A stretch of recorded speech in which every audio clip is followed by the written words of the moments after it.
Welcome back. World football governing body FIFA has rated the just concluded 2014 FIFA World Cup a success and urges Russia to improve on the tournament in 2018. After 30 days of football action, Germany carted home the world's most prestigious trophy with a one-goal win over Argentina in the final. Well, here's an update off the pitch at the just concluded tournament. Limited, manufacturers of Chivita, Hollandia, Capri-Sun and Cheese Snacks range of products.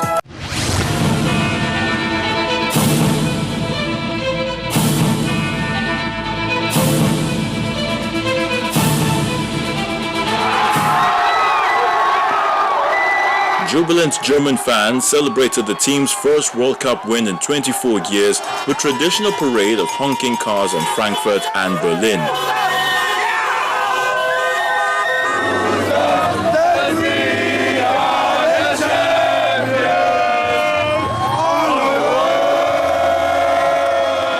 Roars of delight soared from Berlin's massive fan zone, stretching 1.3 kilometers from the Brandenburg Gate, where 300,000 fans had indeed gave Germany a fourth World Cup crown.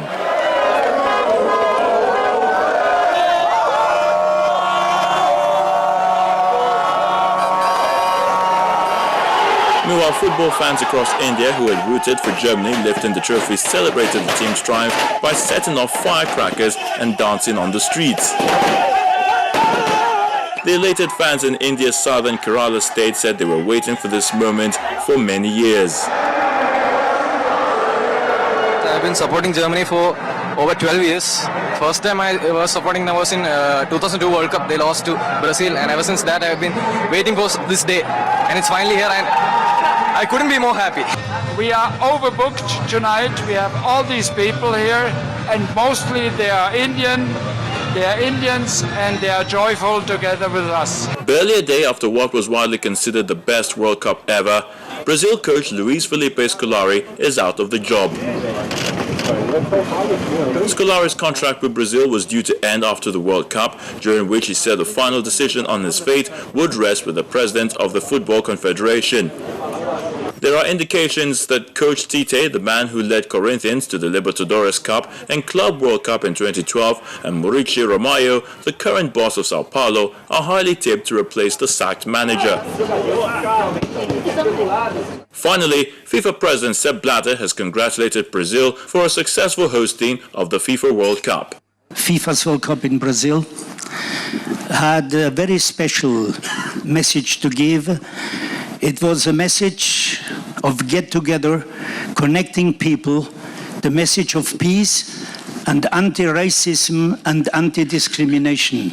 The 2014 World Cup in Brazil has been seen by many as a success, despite continuous protests against President Dilma Rousseff and Blatter throughout the tournament.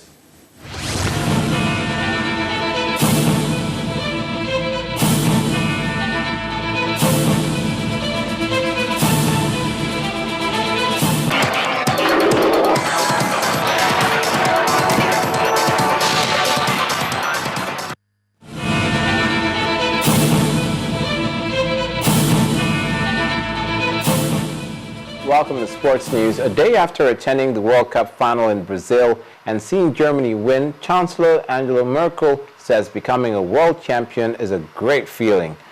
She echoed what most of her fellow Germans presumably felt after the performance of the team at the Mundial.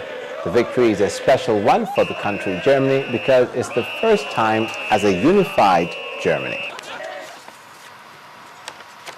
Meanwhile, thousands of faithful Argentina fans came out to welcome home the national team after their 1-0 loss against Germany in overtime at the World Cup final in Brazil on Sunday. Multitudes of supporters waving Argentine flags and honking horns waited at the national airport to express their gratitude for a close final match against Germany.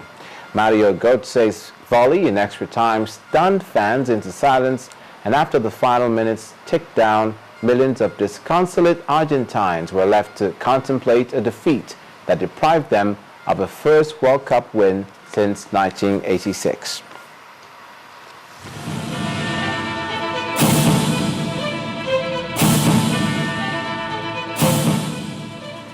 Finally, away from the World Cup, the Court of Arbitration for Sport has partially upheld the appeal of Jamaican athlete Asafa Powell. CAS decided to reduce the suspension which was imposed by the Jamaican anti-doping panel from 18 months to 6 months. It means that the athlete is now free to compete. He was already free to compete since June 18th because the CAS had granted a stay of the suspension. The former 100 meters world record holder tested positive for the stimulant oxylifring at last year's national championships, which led to a ban in April this year by the Jamaican authorities. And that's sports on the News at 10. News at 10 continues shortly.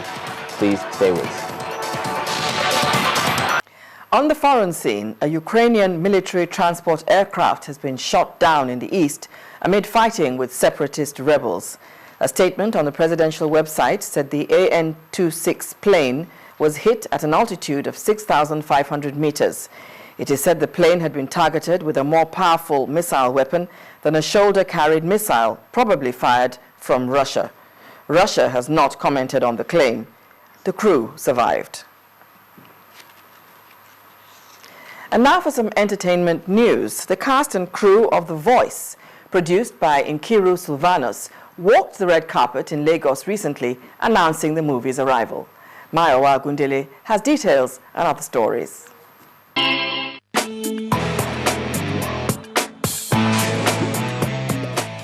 Well, here are the trending entertainment stories. Actors Nkiru Sylvanus and Kenneth Okoli have been speaking about their kidnap experience while on the set of the movie The Voice. The two lead actors on the movie, who joined other cast and crew members at the premiere event in Lagos, were kidnapped in the real world while they were acting out a kidnap scene in the movie. It's a terrible experience. It's worse than anything you can ever wish your enemy. But the movie thing is exciting because it's the movie, you're interpreting a role. So for me, it was fun interpreting that role, but in real life, it was terrible going through that experience. Dance music queen Kefe Obareki, popularly known as Kefe, was laid to rest as friends, family, fans, and colleagues stepped out to pay final respect to the late songstress. The Kokoroko singer, who passed away in the United States of America, was buried in a hometown in Delta State. And now to new music released ahead of the weekend. Nigerian poet and folklore singer Akim Lasisi has released 2 tribute tracks, Oriagbe and Ilisha Bilanre, to celebrate Nobel laureate Wale Soyinka as he turns 80. The spoken words performances chronicle some of the inspiring works of the critically acclaimed thespian.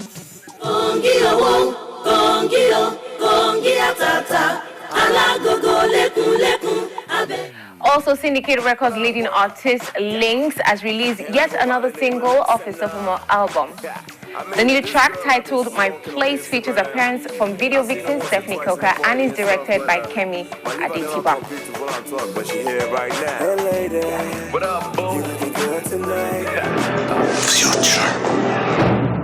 And on the foreign scene, Dawn of the Planet of the Apes, a sequel about highly intelligent apes that battle with humans for dominance, has knocked the giant Transformers robots out of the top spot on US and Canadian movie charts. The 3D Apes movie collected $73 million in ticket sales from Friday through Sunday. Apes! Together! Strong!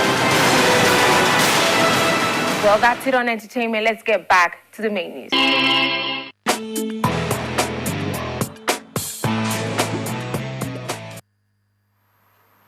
Well, thanks for that. The main news again. Pakistani child rights activist Malala Yousafzai has urged the federal government to work seriously towards bringing back the Chibok girls and also focus on improving girl-child education in the country. And this was during her visit today to President Goodluck Jonathan.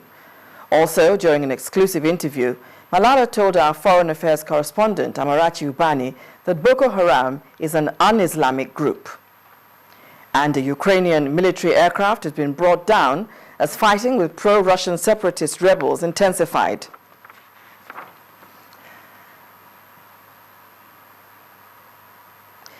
Well, that ends the news at 10. I'm Bimbo Oloyede, and up next is Focus on Africa.